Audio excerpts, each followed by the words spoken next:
हाम्रो यो क्षेत्र दक्षिण एसियाई क्षेत्र जो छ यसमा तपाईं विश्वमा कुनै पनि क्षेत्रसँग दाँज्ने सिमाना खोज्नु भयो भने यहाँ यत्रो सानो क्षेत्रमा पाउनुहुन्छ।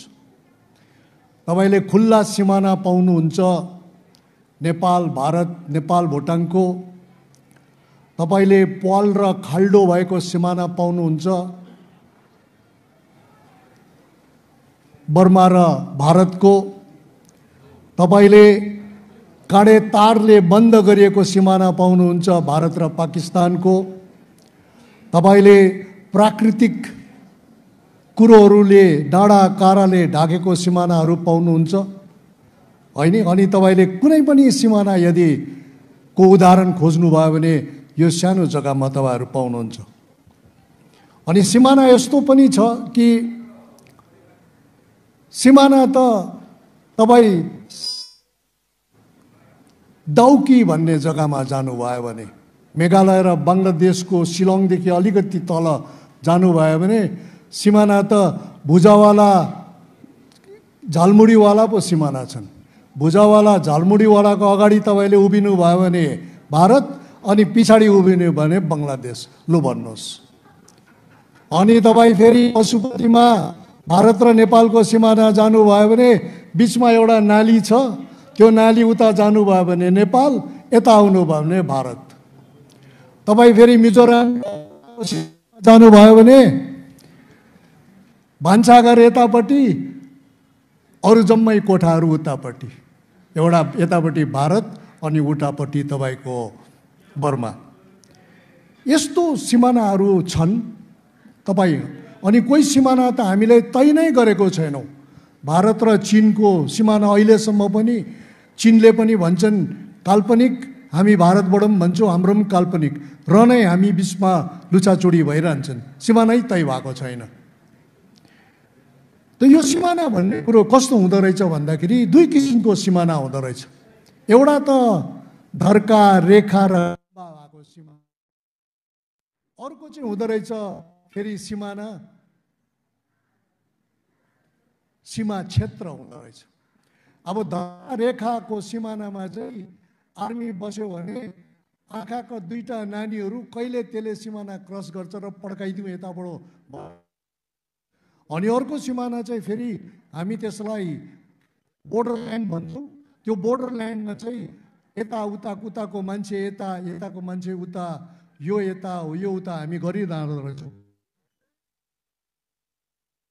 सिमानालाई तपाईले हेर्नुभयो भने हामीले कुन चाहिँ नरम सिमाना हो अनि कुन चाहिँ कडा सिमाना हो भन्ने हामीले छुट्याउन सक्दो रहेछ। भनेको तपाईको माइक्रोफोन हेर्नुहोस् है। कडा सिमाना भनेको क्रसै गर्नु नसक्ने। त्यो सिमाना क्रस गरेको खण्डमा त्यहाँनिर गोला बारुद चल्दिहाल्छ। भारत र पाकिस्तान, भारत र चीन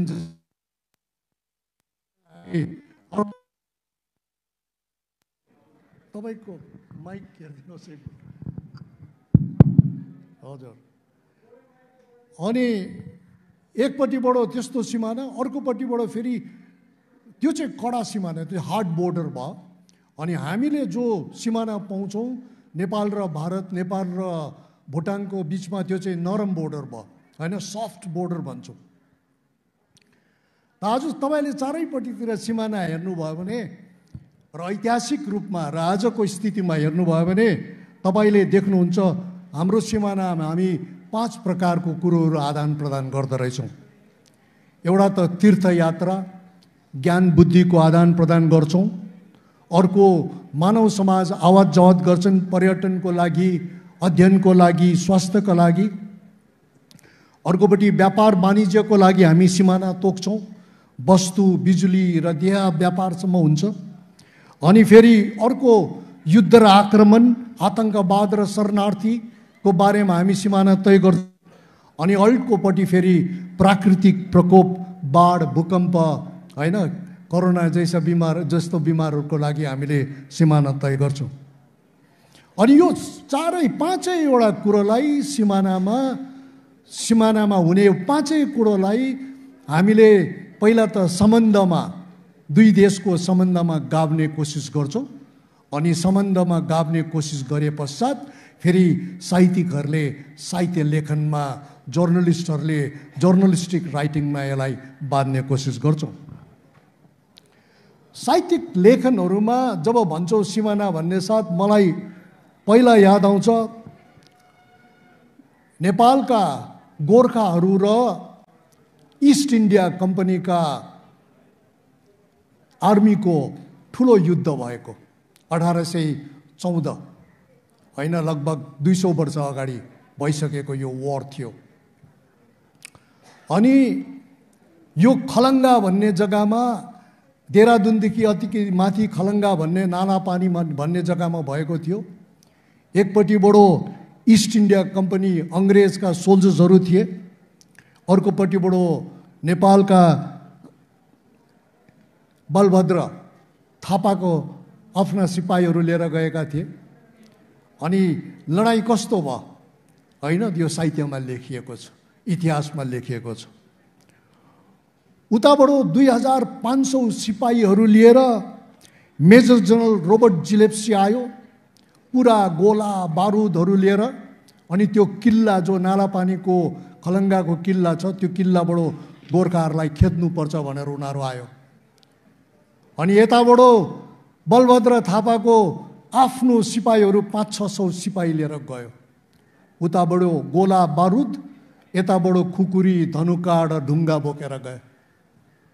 अब लडाइँ सुरु भयो, कसले चाहिँ खलङ्गा खाने, कसले चाहिँ यो किल्लामा ओगट्ने भनेर होइन। अनि जब युद्ध सुरु भयो, युद्ध सुरु हुँदाखेरि पहिलो राउन्डमा अङ्ग्रेजहरू हारे, दोस्रो राउन्डमा पनि अङ्ग्रेजहरू हारे, तेस्रो राउन्डमा पनि अङ्ग्रेजहरू हार्दाखेरि उनीहरूले फेरि जेनरल जिलेप्सीले होइन हामीले अझै लिएर आउनुपर्छ, यी वीर गोर्खाहरूलाई सकेनौँ हामीले र यिनीहरूलाई अझै हराउनुको लागि नयाँ इन्फोर्समेन्ट लिएर आउनुपर्छ, नयाँ शक्ति लिएर आउनुपर्छ भनेर गएपछि यता फेरि वीर बलभद्रले नानी छोरी श्रीमती सबैलाई वारमा लगेर गएपछि त्यहाँनिर वार फेरि सुरु भयो। अनि त्यो वार सुरु भएपछि कस्तो भयो भन्दाखेरि यति डरलाग्दो प्रकारले, यति भीषण प्रकारले गोर्खाहरूले त्यो लडाइँ लडे होइन। अनि गोर्खाहरू हारेनन्, तर वीर बलभद्रले त्यो किल्लै छोडेर गए। अब त्यसलाई साहित्यमा कसरी लेखेको छन् भन्दाखेरि उतापट्टिबाट गोला बारुद, यतापट्टिबाट वीर गोर्खाहरूपट्टिबाट खुकुरी र धनुकाँड र ढुङ्गाहरू थियो।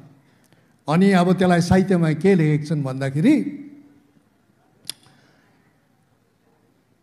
वीर बलभद्रलाई आफ्नो सिपाहीहरूले के भन्छन्, के भनेको रहेछन् भन्दाखेरि आन्द्रा लाग्यो चुक्ति खेल्न, तिग्रा लाग्यो काम न, सक्दिन महाराज पत्थर कला थाम्न भनेर। बुझ्नुभयो त? आन्द्रा लाग्यो चुक्ति खेल्न, भोके तीर लाग्यो, तिग्रा भोकले हल्लिन थाल्यो, सक्दिन महाराज पत्थर कला थाम्न। यति गोला बारुद आयो र अब हामी निस्किनु पर्छ यहाँबाट भनेर फोर्ट छोडेर गए। अब साहित्य, सिमाना अनि तपाईँको सम्बन्ध त्यसरी सुरु भयो। अब तपाईँहरूलाई म फेरि अर्को यस्तै युद्धको क्षेत्रमा लान्छु। जब दोस्रो विश्वयुद्ध सुरु भयो, हवाईको पर्ल हार्बरमा, मलाई चाहिँ म अर्थशास्त्रको विद्यार्थी भए पनि मलाई इतिहासमा खुब रुचि हुनाले गर्दाखेरि म यसै घुमिरहन्छु कहाँ के रहेछ भनेर। त हवाईमा जब पर्ल हार्बर भन्नेमा जापानिजहरूले अमेरिकन्सलाई को अड्डामा बम खसालेपछि चाहिँ दोस्रो विश्वयुद्ध सुरु भयो। अनि त्यो दोस्रो विश्वयुद्ध सुरु भएर जापानिजहरूले हमला गर्दै गर्दै गर्दै आएर अनि पछि नागासाकी र हिरोसिमामा जब अमेरिकन्सहरूले एटम बम पहिलो पटक झार्यो, त्यसपछि चाहिँ युद्धको अन्त भयो। अनि त्यो युद्धमा तपाईहरू सबले पढ्नु भएको होला, पछि युद्ध सकेर त्यहाँनिर यति डरलाग्दो यति विचलित पार्ने कुराहरू भएपछि सदाको र 1000 क्रेन्स हाँसहरूको बारेमा कसैले र क्रेन्सको बारेमा कसैले कथा लेख्यो होइन। अनि त्यसमा के लेखेका छन् भन्दाखेरि सदाको सानो स्कुल पढ्ने नानीलाई रेडियो एक्टिभ रेज भनेको रेडियो धर्मी किरणले घोच्योपछि, अब त्यो एटम बमको किरणले घोच्योपछि उसलाई जब क्यान्सर भयो, क्यान्सर भएर उसलाई जब अस्पताल लग्यो होइन, त्यो एटम बम झारेपछि है, अनि अस्पताल लगेपछि उसलाई कसैले भन्यो तिमी यदि जाति हुनु माग्छौ भने तिमीले हर दिन 1000 वटा, हर दिन जबसम्म 1000 क्रेन हाँसको जो तपाईँले कागजको हाँस बनाउँदैनौ तबसम्म तिमीले यो बनाइ नै रहनुपर्छ भनेपछि उसले हाँस सानो के अरे दबाईको प्रेस्क्रिप्सन पायो भने हाँसै बनाउने र टाल्ने यो भन्दै सदाको मृत्यु हुन्छ 1000 को क्रेनको हाँस नबनाइकन। त्यहाँबाट साहित्य सुरु हुन्छ है, हेर्नुहोस् तपाईँहरूले होइन। सदाको एन्ड 1000 पेपर क्रेन्स भनेर तपाईँ हिरोसिमामा जानुभयो भने यो सब देख्नुहुन्छ। अनि मैले एउटा कथा लेखेको थिएँ हिमाल खबर पत्रिकामा, बुलेट ट्रेनमा रोइरहेँ भनेर यो कथा लेखेको थिएँ। त्यतापट्टि यस्तो युद्ध भयो अनि यतापट्टि फेरि बर्मापट्टि इन्डियाको नर्थ इस्टपट्टि उत्तर पूर्वीय आसाम, नागाल्यान्ड, मणिपुरतिर पनि यस्तो युद्धहरू सुरु भयो। जापानिजहरू छाप्ती आउनु थाले, बमबारी गर्नु थाले। अनि अमेरिकन्सहरूले अब बोर्डर कसरी क्रस गर्नु भनेर एउटा बाटो बनायो, अमेरिका, चाइना र भारत मिलेर होइन। 1942 सालमा एउटा बाटो बनायो र 1945 सालमा यो बाटो सक्यो। बाटो सुरु हुन्छ आसामको लिडोबाट, लेखापानी जग्गाबाट, त्यहाँबाट हुँदै जयरामपुर भएर, त्यहाँबाट हुँदै के अरे छाङलाङ डिस्ट्रिक्ट भएर पाङसाउको पास पुग्यो अरे, मुनि मिच्याना झऱ्यो अरे, फेरि मण्डले भएर फेरि कुनमिङ, चाइनाको कुनमिङमा पस्छ। त्यसो भने 3 देशलाई छुने यो बाटो बनायो ताकि जापानिजहरू चाहिँ म्यानमारबाट चाइना पनि नजानु सकोस्, बर्माबाट इन्डिया पनि आउन नसकोस्, तिनीहरूले रोक्नुपर्छ भनेर बाटो बनायो। अब त्यसमा लड्नेहरू मध्येमा, त्यस युद्धमा लड्नेहरू मध्येमा सबैभन्दा प्रमुख थिए गोर्खाहरू। अनि गोर्खाहरूले कसरी लडे भन्दा म तपाईँहरूलाई भन्छु। मण्डले हिल्स भन्छ, जो म्यानमारमा मण्डले एउटा ठुलो महानगर छ। एक दिन 2 वर्ष 3 वर्ष अगाडि मण्डलेमा म भारत सरकारको एउटा प्रतिनिधि मण्डलमा जाँदाखेरि तपाईँ त्यहाँ जानै पर्छ भनेर भनेपछि म मण्डले हिल्स गएँ। अनि मण्डले हिल्समा गएको त एउटा ठुलो गुम्बा, बुद्धिस्ट मोनास्ट्री। त्यहाँ गएपछि त ठुलो लेखेको रहेछ, यो जग्गा चाहिँ गोर्खाहरूले जापानिजहरूलाई खेदेको जग्गा हो भनेर। यत्रो माने गुम्बाभित्र ठुलो लेखेको रहेछ, तपाईँ छक्कै पर्नुहुन्छ। अनि खोज्दै खोज्दै खोज्दै कसरी जित्यो, कसरी खोज्यो भन्ने कुरोहरूमा त्यहाँनिर भयो। अनि जापानिजहरू पछि पसे, कोहिमामा पसे, नागाल्यान्डमा पसे, मणिपुरमा पसे, कोहिमामा भुर्कुट मान्छे मारे। अनि आज कोहिमामा सबैको कपुर बनाइएको छ त्यहाँनिर होइन, स्मारक बनाइएको छ। अनि त्यो स्मारक तपाईँ कोहिमामा जानुभयो भने फेरि तपाईँले पाउनुहुन्छ सिंहवीर घलेको नाम एउटा कपुरमा। अनि घले मरेको रहेछ 30 मे 1944 सालमा। अर्को रहेछ त्यहाँ घलेको माथि, चिहानको माथि के लेख्दै रहेछ भने ओम भगवते नमः। फेरि अर्को मरेको रहेछ बमबहादुर घरती, 22 वर्षको थिए उनी, तपाईँ छक्कै पर्नुहुन्छ अघि। अनि यसरी अङ्ग्रेज मारिए, मुसलमान मारिए, भारतीय सेनाहरू मारिए त्यसमा। अनि सबैको माने ग्रेभ यार्डको माथिपट्टि सबैले आफ्नो आफ्नो कुरा लेखेको रहेछ। अङ्ग्रेजको एकजना H.10 थर्न भन्ने मान्छे बिचरा शहीद भएको रहेछ। उसको श्रीमतीले के लेखेको रहेछ भन्दाखेरि हामीले एउटा अपूर्व भविष्यको योजना बनाएका थियौँ, तर सपनामै सकियो भनेर उसको श्रीमतीले त्यहाँ लेखिदिएको रहेछ। अब यो कुरोहरू साहित्यमा कसरी आयो भन्ने तपाईँहरूले खोज्नुहुन्छ, बुझ्नुहुन्छ। यसो साहित्य कोट्याएर हेर्दाखेरि अब यो कुरो कसरी आयो भन्दाखेरि साहित्य कोट्याएर हेर्नुभयो भने एउटा इन्ट्रेस्टिङ कुराहरू पाउनुहुन्छ। म तपाईँलाई 3टा उदाहरण दिन्छु। आज 97 साल पुग्नुभयो डिएस दर्नाल ज्यू भन्नु, उहाँ कमानको ठुलो म्यानेजर भएर रिटायर हुनुभयो। तर उहाँले कमानमा सानो काम सुरु गर्नुभएको थियो धेरै वर्ष अगाडि। अनि उहाँले के लेख्नुहुन्छ, उहाँको एउटा किताब निस्क्यो चिया कमानको एक श्रमिकको आत्मकथा भनेर। उहाँले त्यति बेलाको कुरा, वारमा के हुँदै थियो होइन, लाई आफ्नो किताबमा के लेख्नुहुन्छ म पढेर सुनाउँछु। सन् 1940-41 को कुरो हो। हाम्रो कमानको कोठीमा कलकत्ता बर्मातिरबाट अङ्ग्रेजका जान केटाकेटीहरू धेरै सङ्ख्यामा आएर धेरै महिनासम्म बसे युद्ध हुँदै गर्दा।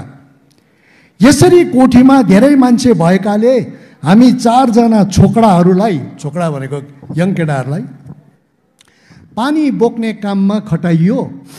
अङ्ग्रेजका छोराछोरी बाबा मिसीहरूलाई हावा खानु लैजाउँथ्यौ।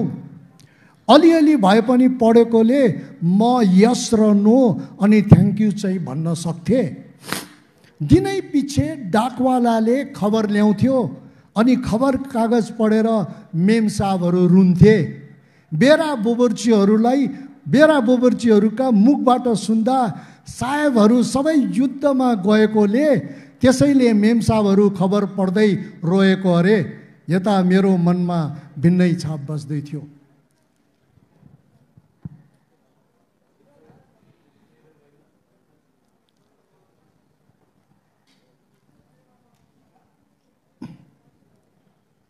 आउनुहोस्, नमस्ते। अनि माने कमानको जति पनि मेमसाहबहरू थिए साहबहरूलाई अङ्ग्रेजीमा कन्स्क्रिप्सन भने जस्तै यिनीहरू सबैलाई युद्धमा खटाइएकोले गर्दा साहबहरू पनि मर्नु थालेपछि यता मेमसाहबहरू दोहोऱ्याएको। अब त्यति बेला फेरि हाम्रो युद्धमा परेका गोर्खाहरू बिल्लाबाट भएर बर्माबाट भाग्न थाले। अघि बर्माबाट भाग्दाखेरि यति बिजोग भएर भागे उनीहरू, रात दिन गरेर भाग्दा कसैको के भयो कसैको के भयो। अनि एउटा पुस्तक लेखियो फेरि बर्मादेखि भारत 1942 एक संस्मरण भनेर। अब हेर्नुहोस् है, भाग्दाको कथा के रहेछ म तपाईँहरूलाई बताउँछु। छोरा चाहिँले लेखेको पुस्तक हो यो। अनि छोराले भन्छन् मेरो आमा बाउ र मेरो बहिनी कहाँ गयो, आधा बाटोदेखि कहाँ गयो उनीहरू, खोज्दा भयो। अनि अन्तमा गएर मेरो पिताजी आयो र मैले मेरो बाउलाई के भयो भनेर सोधेको थिएँ, मेरो बाउले यो भन्यो भनेर भन्छन् होइन। अनि कथा चाहिँ के हो भन्दाखेरि आमा चाहिँलाई चाहिँ, उसको आमा चाहिँलाई चाहिँ रगतमासी पर्छ। रगतमासी परेपछि आमा चाहिँ हिँड्नु सक्दैन। अनि अब छोराछोरीलाई बचाउने कि आफू पनि बाँच्ने कि, ऊ आर्मीको मान्छे गन बारुदसँग आएको। अनि उसले फेरि के भन्छन् भन्दाखेरि बिचमा आएर अब म मेरो श्रीमतीलाई मार्नै पर्ने भयो, गोली चलाएर मार्नै पर्ने भयो, कारण ऊ हिँड्नु नसक्दाखेरि हामी छोराछोरीको बिल्लाबाट, मेरो नानीहरू सबैको बिल्लाबाट हुने भन्नुभयो।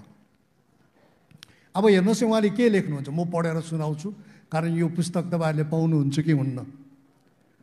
बाबु आमा अनि बहिनीलाई सुरक्षित पुर्याइदिएको खण्डमा ती बर्मी भरियाहरूलाई 60 रुपियाँ, एक बन्दुक र कारतुस दिई मुरी धन्यवाद र आशिष दिएर बिदा गर्यौँ। बर्मीहरूले गरेको गुण सायद जिन्दगी रौन्जेल के हामी सहजै बिर्सौँला। बाबुहरू ढिलो घरी आइपुगेका कारण सोद्धा आँखाभरि आँसुको धारा बरबर खसाल्दै भक्कानिँदै भन्न थाले, नानी हो आज तिम्रो आमालाई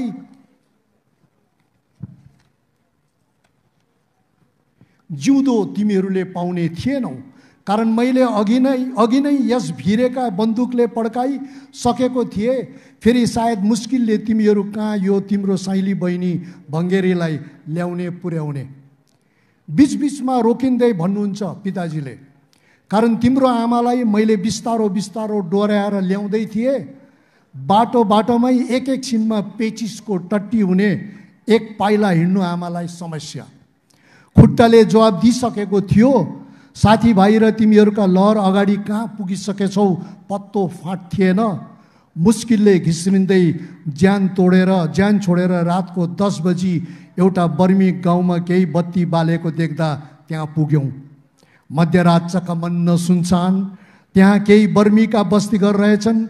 फटाक फुटुक 8-10 घर, फेरि यात्रीहरूको नाम निशान छैन। त्यहाँ मध्यरातमा म लाचार भएँ। तिम्री आमालाई मैले बोकेर अघि बढ्नु असम्भव भयो। फेरि त्यो तिम्री साइली बहिनीलाई ढाडमा बोकेको, काँधमा 2 जनाले बन्दुक भिरेको, फेरि किटबेग अनि ढाडमा झुन्ड्याइथिएको थिए। त्यसभित्र केही पैसा, गहना अनि बन्दुकको कारतुस, बन्दुकको लाइसेन्स अनि पल्टनको पेबुक इत्यादि। यसो हेर्छु छेउछाउमा बाटोतिर कोही उज्यालो घर छैन। गुहार मागौँ त त्यस्तो मध्यरातमा जहाँ मान्छे देखिन्न, कसले मद्दत दिने? प्रथम त तिम्री आमालाई जिउँदै छोडु त वहाँ छेउछाउका बर्मी बस्तीवालाले कसो गर्लान्? यदि कुनै कारण जाति भइन् भने कुन विधाताले हामी हिँड्दै गरेका यात्री कहाँ पुर्याइदिएला? एउटा ठुलो समस्या र फसादमा परे।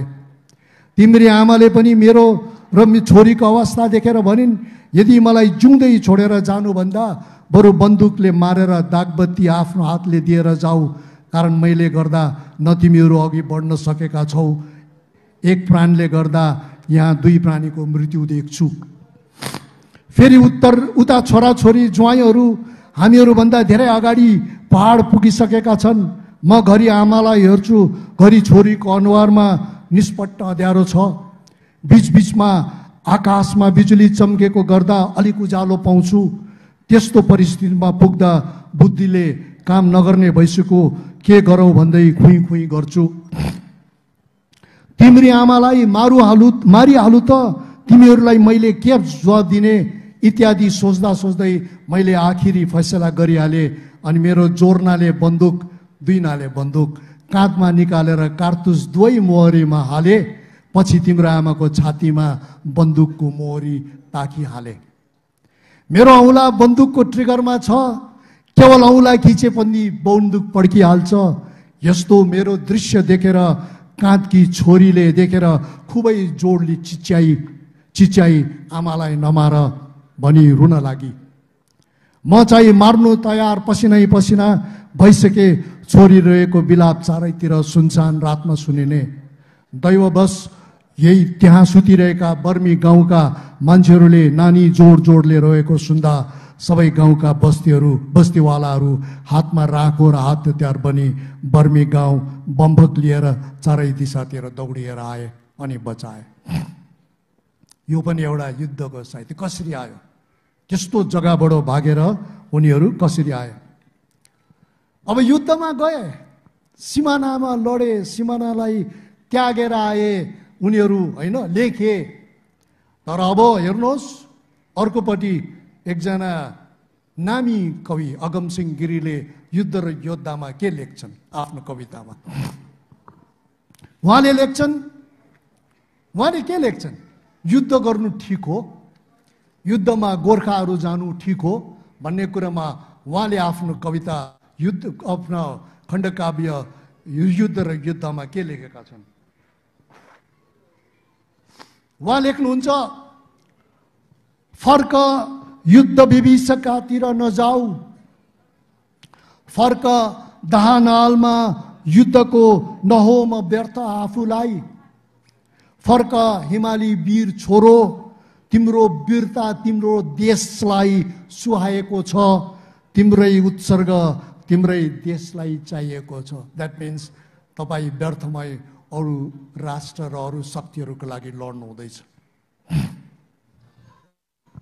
अनि अर्कोलाई चाहिँ मैले अङ्ग्रेजीमा ट्रान्सलेट गरेर हाम्रो भारतको इन्साइक्लोपिडिया अफ इन्डियन लिटरेचर भन्छ त्यसमा छापेको थिएँ। अनि त्यो ट्रान्सलेसन म तपाईँहरूलाई अङ्ग्रेजीमै सुनाउँछु. Before the impact of Khukuri fell on your enemies, you had already killed yourself. You had already sold off freedom of your homeland. Oh, you had already bought by the greeds of the imperialists. माने युद्ध गर्नु नै तपाईको लागि राम्रो कुरो होइन, तपाईले देशै बेच्नु भयो भनेर. अब तपाईलाई अर्को कुरा भन्छु. अब अहिले त मैले युद्धको कुरा भने, अब तपाईहरुलाई म फेरि सीमानाबाट देह व्यापार कसरी हुन्थ्यो. आज माइती नेपालका अध्यक्ष अनुराधा कोइरालाज्यूले यो गर्नुहुन्छ, त्यो गर्नुहुन्छ, यहाँ जानुहुन्छ, त्यो जानुहुन्छ, छोरीचेलीहरूलाई बचाउनुहुन्छ र तपाईहरुलाई सीमाना देह व्यापार र हाम्रो इतिहास कस्तो थियो भनेर त्यो पनि बताउँछु. आजभन्दा 100 वर्ष अगाडि होइन, लगभग 1926 सनमा कलकत्तामा एउटा गोर्खा कल्याण सङ्घ थियो. अनि यो पुस्तक मैले साहित्य एकाडेमीको लागि लेखेको छु, Thakur Chandan Singh makers of Indian literature सिरिजमा पढ्नुहोस्. अनि त्यसका अध्यक्ष थिए खड्गबहादुर बिष्ट. अनि खड्गबहादुर बिष्टले त्यति बेला भारतको स्वतन्त्र सङ्ग्रामको लागि पैसा उठाउनलाई, अझै योगदान दिनलाई बाटोमा हिँडिरहेका थिए. बाटोमा चितपुर रोड भन्नेमा उहाँ हिँडिरहनु हुँदाखेरि माथिबाट कसैले एउटा कागज फ्याँकिदियो उसको अगाडि. अनि कागज आएको देखेर उसले कागज समातेर उकालो हेर्दा त एकजना सानो ठिटीले तपाईले त्यो पढ्नुहोस् भनेर भन्नुभयो. अनि फेरि भित्र पस्नुभयो. अनि त्यो कागजमा के लेखेको रहेछ भन्दाखेरि पद्म प्रसाद भन्ने एकजना नेपालीले जो बनारस बस्थ्यो, उसले 18 वर्षकी राजकुमारी मैयालाई झुटो आश्वासन दिएर कलकत्तामा त्यो व्यापारी हिरालाल सेठलाई त्यो ठिटीलाई बेचेको रहेछ होइन. अनि त्यो ठिटीले चाहिँ माथिबाट मलाई बचाउनुहोस् भनेर यो कागज छारेको. अनि खड्गबहादुर बिष्टले अब त्यो सबै अघि गोर्खा कल्याण समितिको काम छोडेर रिसले घरमा गएर धारिलो खुकुरी बोकेर त्यो बिल्डिङमा माथि चढेछन्. अब यो को चाहिँ रहेछ यो हिरालाल सेठ भन्ने. अनि हिरालाल सेठकोमा जाँदाखेरि ढकढक गरेर दैलो खोल्दाखेरि त हिरालाल सेठ त अनुहार चौरिसकेको, दाँत झडिसकेको बुढा रहेछ अरे. अनि अब भित्र कसरी पस्नु भन्दाखेरि उसले एउटा नाटक गरेर भनिदियो, मलाई बनारसको पद्म प्रसादले पठाएको, उसकोमा 16 वर्षकी केटीहरू छन् र अलिकति पैसा तपाईँले ज्यादा दिनुभयो भने चाहिँ म त्यो केटीहरू ल्याइदिन्छु भनेर उहाँले भित्र पस्नुको लागि उहाँलाई भनेछन्. अनि भनेपछि पद्म प्रसाद त खुसीले होइन माने रमाएर उसले के भन्यो भन्दाखेरि अरे पद्म प्रसादले पठाएको, तपाईँलाई आउनुहोस् भनेर भन्यो. भित्रलाल नेहरू सबलाई लिएर अब केस सुरु भयो, उसलाई जेलमा हार्यो. तर उसले खड्गबहादुर बिष्टले सिधा काट्योपछि सिधा गएर थानामा आफूलाई आत्मसमर्पण गर्यो, मैले मार्यो भनेर पक्रियो, जेलमा हाल्यो. अनि सुरु भयो काम. अब के गर्ने, होल इन्डियामा प्रोटेस्ट भयो. अनि प्रोटेस्ट गर्नेहरूमा सबैभन्दा अगाडि हुने चाहिँ all India Gorkha league, Akhil Bharatiya Gorkha लिगको एकजना नेता हुनुहुन्थ्यो हाम्रो ठाकुर चन्दन सिंह देहरादूनमा, जसले गोर्खा संसार, तरुण गोर्खा, हिमालयन टाइम्स भन्ने पत्रिकाहरू निकाल्नुहुन्थ्यो. उहाँले सुरु गर्नुभयो. अनि उहाँले सुरु गर्नुभएपछि 1933 वर्षभित्रमै यति ठुलो इन्डियामा कुरो भयो यो देह व्यापारको कि उसलाई रिहा गर्थ्यो. त्यो पनि सिमाना सम्बन्ध अनि साहित्य, यो साहित्य पनि लेखिएको छ. तपाईहरुलाई अझै 1-2वटा साहित्यको कुरा गर्न माग्छु म. हाम्रो कालिम्पोङमा एकजना पञ्चरत्न प्रधान सर हुनुहुन्थ्यो, सबैले मान्ने स्कुलको प्रधान अध्यापक हुनुहुन्थ्यो.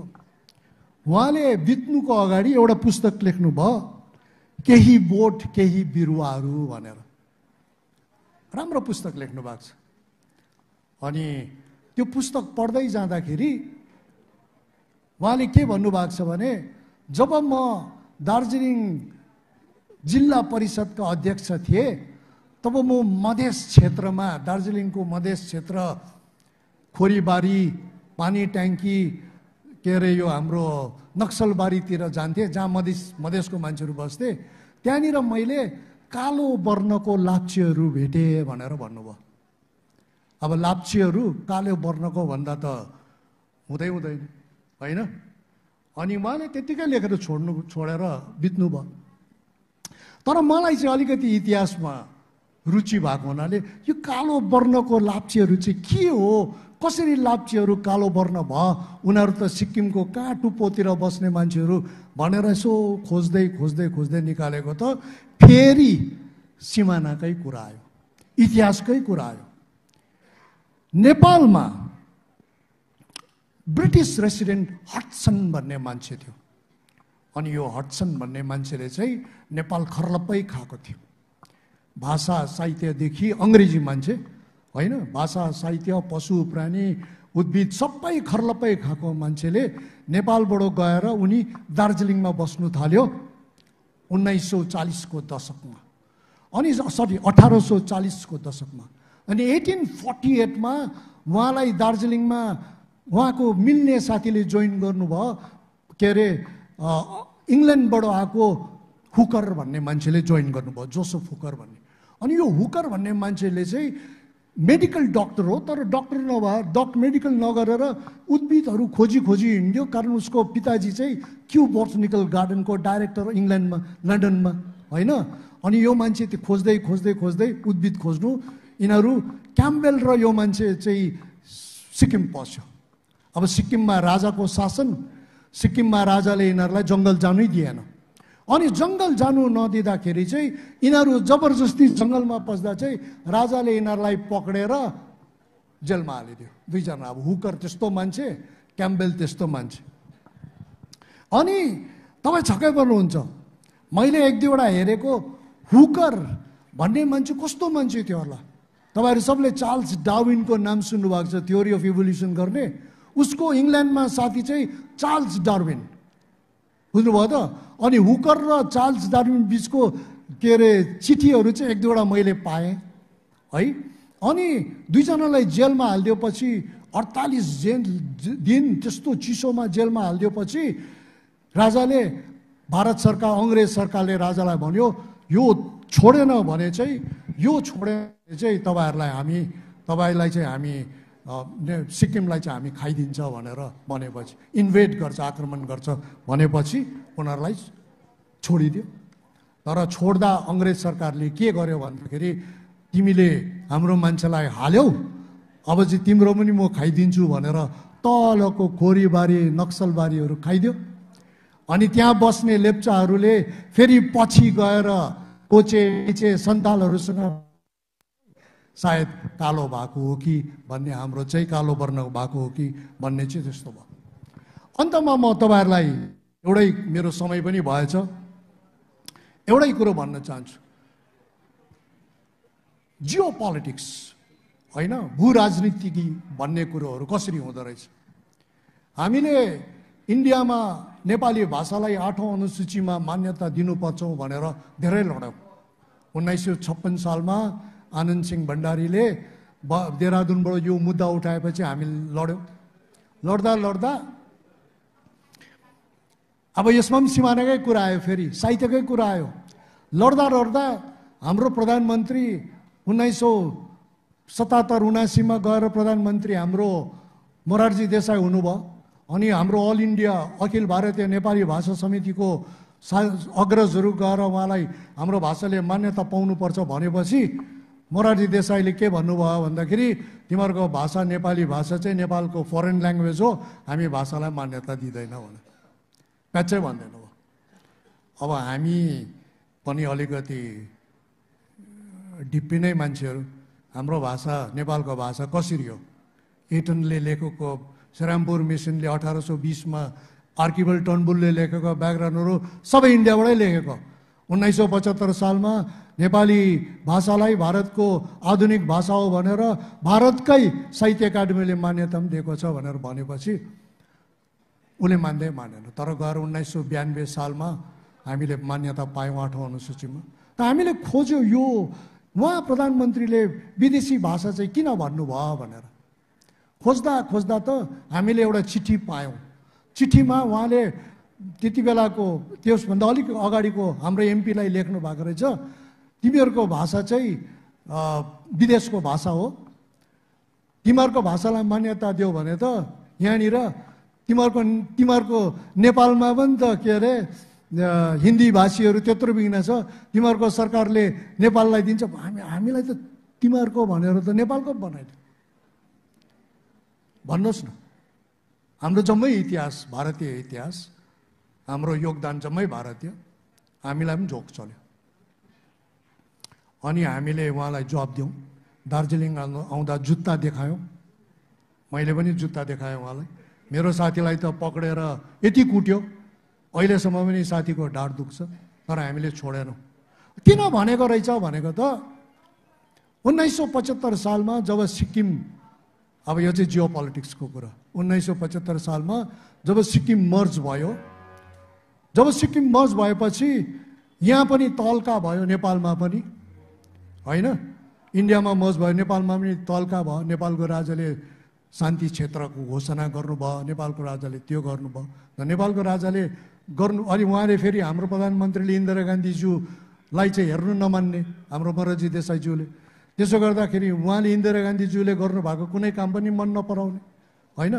अन्त यहाँ भएपछि नेपालको राजा, तीन तकका राजाले यो पनि गर्नुभयो कि मधेसमा हामी हिन्दी भाषीलाई हिन्दी बोल्नु पनि दिँदैनौँ, अनि सिटिजनसिप पनि दिँदैनौँ भन्ने एउटा किसिमको ल्याएपछि सायद यहाँकोहरू गएर पोल सार्यो होला त्यहाँनिर। अनि पोल सार्दाखेरि चाहिँ के अरे धान खाने मुसा चोट खाने चाहिँ भ्यागुता भनेको जस्तो हामीमाथि प्रहार गर्नुभयो उहाँले। पछि गएर बुझ्यौँ। अन्तमा एउटै कुरो भन्न चाहन्छु फेरि होइन, जियो पोलिटिक्समा प्रोपागान्डा भन्ने ठुलो कुरो हुँदो रहेछ। प्रचार माने अन्धाधुन्धको प्रचार भन्ने। अनि 1965 सालदेखि 1975 सालमा चिनमा जब सांस्कृतिक क्रान्ति भयो, कल्चरल रेभोल्युसन, त्यसमा प्रोपागान्डा धेरै हुन्थ्यो। माओ सेतुङले आफूलाई बचाउनको लागि जम्मै प्रोपागान्डा गर्थे होइन। प्रोपागान्डा यति गर्थे कि उसले मान्छेलाई माओ सेतुङ बाहेक अरू कोही सोच्नै दिँदैनथे।